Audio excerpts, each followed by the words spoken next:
Olá, me chamo F. Cotric, participo do projeto Mente Sã da Campesg, junto com o Núcleo Ocupacional de Saúde do Trabalhador e o Grupo de Saúde Mental do MPRJ, na nossa luta, sempre trazendo informações com as peculiaridades, com sinais de rastreio, para você que está nos assistindo possa tomar decisões mais rápidas na hora de buscar uma ajuda, na hora de orientar aí um familiar. Hoje, um tema que parece que é só por um nicho, que é saúde mental na mulher, mas não. Você é homem, você tem filha, você tem irmã, você tem mãe, então é um tema para todos. Por que a gente escolheu falar de saúde mental na mulher?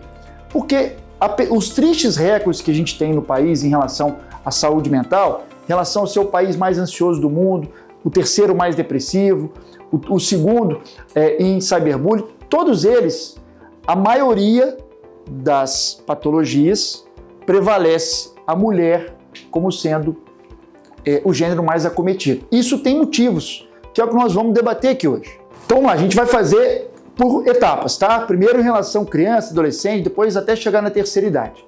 O que os estudos relatam das mulheres serem as mais relacionadas com piora, com taxas negativas em relação à saúde mental? Primeiro, taxa hormonal, né? A relação hormonal da mulher. A mulher tem o estrogênio, tem progesterona, além da testosterona do homem.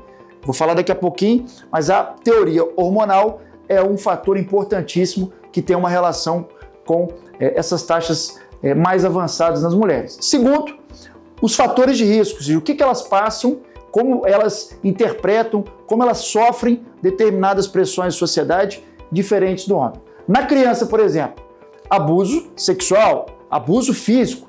Ano a ano, isso tem infelizmente aumentado. A violência doméstica, ela, apesar de acontecer, na maioria das vezes, entre o esposo, o cônjuge e a esposa, o filho, ele vê, ele está prestando atenção. Tem estudos mostrando que em até 62%, e eu vou falar para você até porque trabalho em projeto social, são casos muito pequenos, para mim um número muito maior do que 62%, mas a literatura diz isso, que essas ações relacionadas à violência, elas são presenciadas pelos filhos. E vários deles reproduzem o comportamento do pai ou da mãe. O pai, ou seja, que infelizmente agrediu lá a mãe, o filho ele cresce com aquilo sendo algo normal, ele está na formação da personalidade dele, e a filha, entendendo que é normal, já que a mãe sempre sofreu essa agressão, ela aceita que isso aconteça. Então, isso acontece mais nas mulheres, porque as mulheres que são as vítimas da violência, e as mulheres são mais, as crianças do gênero feminino, são as que mais recebem o abuso sexual e o abuso físico. Então isso aqui já é um fator de risco muito importante. Se a gente pegar a literatura da maioria dos transtornos mentais, quando você olha lá, abuso sexual, assistir violência doméstica estão entre os mais relacionados. Então aqui já é uma peculiaridade, infelizmente, que o gênero feminino tem. Vamos avançar um pouquinho. Na adolescência, aqui já começa a aparecer também outras situações mais inerentes ao gênero feminino. Vamos lá. O Brasil vive também uma pandemia de obesidade. Se a gente pegar o último censo do IBGE, os últimos, cada ano vai aumentando e a obesidade ela é um fator de risco, por exemplo, para um quadro depressivo, por exemplo, para transtorno alimentar. E as mulheres, elas, pela questão hormonal, já que o estrogênio, principalmente, ele facilita a produção de gordura na coxa, na região pélvica. Já o homem, que a testosterona é o hormônio mais importante ali no metabolismo, ele cresce mais massa muscular. Então a mulher tem uma dificuldade maior com a questão do peso por questão hormonal, numa média. Então se a gente pensar nisso, se a obesidade vem aumentando, principalmente a dos jovens, e as mulheres têm uma questão cultural da parte do corpo, da parte da autoestima, isso já é um fator de risco maior na mulher. E as mulheres tendem a ter, estatisticamente, mais sobrepeso e obesidade do que os homens. Consequentemente, se a gente vem aumentando a exposição social através da tecnologia, das redes sociais, quanto mais tem exposição social, mais tem exposição corporal, mais tem chance de ter transtorno alimentar. Aí a gente pega a literatura, o que acontece nessa idade? É o aparecimento da anorexia, é o aparecimento da bulimia nervosa.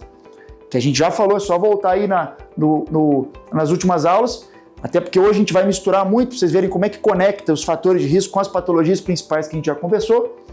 Nesse momento também da adolescência, é um momento que ela está formando a personalidade dela, assim como o homem, e ela é muito influenciada. A gente tem o cyberbullying, que é um crime, 2 a 4 anos de detenção, é crime inafiançável, onde as mulheres, novamente, são jovens, né, geralmente ali dos 14 aos 25 anos, são as que mais sofrem o cyberbullying, que é uma intimidação, uma humilhação, divulgação de falsas imagens, no intuito de denegrir, de humilhar, e com isso, o cyberbullying, ele é o principal fator isolado relacionado com o aumento da taxa de automutilação e suicídio, que também a tentativa de suicídio e a automutilação, elas são maiores nas mulheres. Então vamos somando, aumento da exposição corporal por conta da rede social, aumento dos transtornos alimentares, aumento progressivo da obesidade, que tem uma via bidirecional, como eu falei, com a depressão. E aqui já entra a violência nela.